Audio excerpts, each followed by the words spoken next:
we did create Canadian Safe Routes to School Partnership. That was in about 2005. There were 6 provinces at that time. We then decided to do some research into international best practice on active and safe routes to school, and what we discovered was New Zealand, the United Kingdom, Australia, and to a lesser extent the United States were all involved in this model of school travel planning, which is really like a transportation demand management approach to the school run. And so we decided though, and I hope you won't be insulted with this, but we decided not to look at Europe, because we have this perception in Canada that you're so much further ahead than us.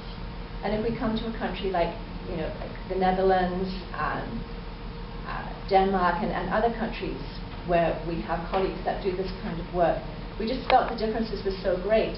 But if we looked at New Zealand, United Kingdom, Australia, and the United States, they're very similar in the demographics and some of the issues that we face with Canada. So that was why we only picked on those, because we didn't want to compare apples to oranges.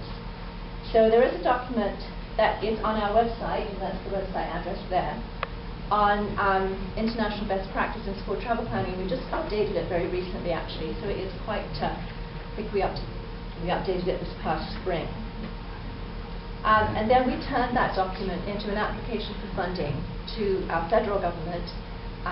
Under Health Canada, there's something called the Public Health Agency of Canada, and they decided they would fund us to do a pilot test of what a school travel plan model would look like in Canada.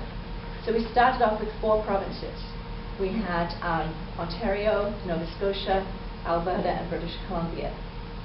And out of that, it wasn't really our intention initially to change the behavior per se. What we wanted to do was create a model or a framework that we could use across Canada, taking into consideration the differences that we have.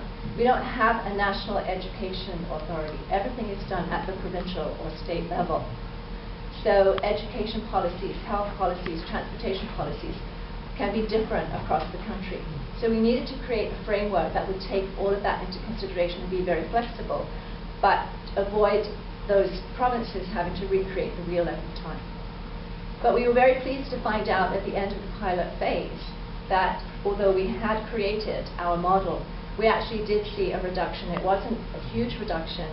The classroom surveys that we do, which I'll talk about in a minute, was about a 2.1% reduction in driving to school, and that was an actual modal shift. The families that self-reported on our follow-up survey, and it was a very small sample for various reasons which I won't go into, self-reported that they were using active transportation 13% that they were using active transportation more than they had before the start of the program. They didn't specify that whether that was for the school run or not, but we felt that that was really good because that wasn't actually one of our objectives. That was in phase 2, which is what we're doing right now.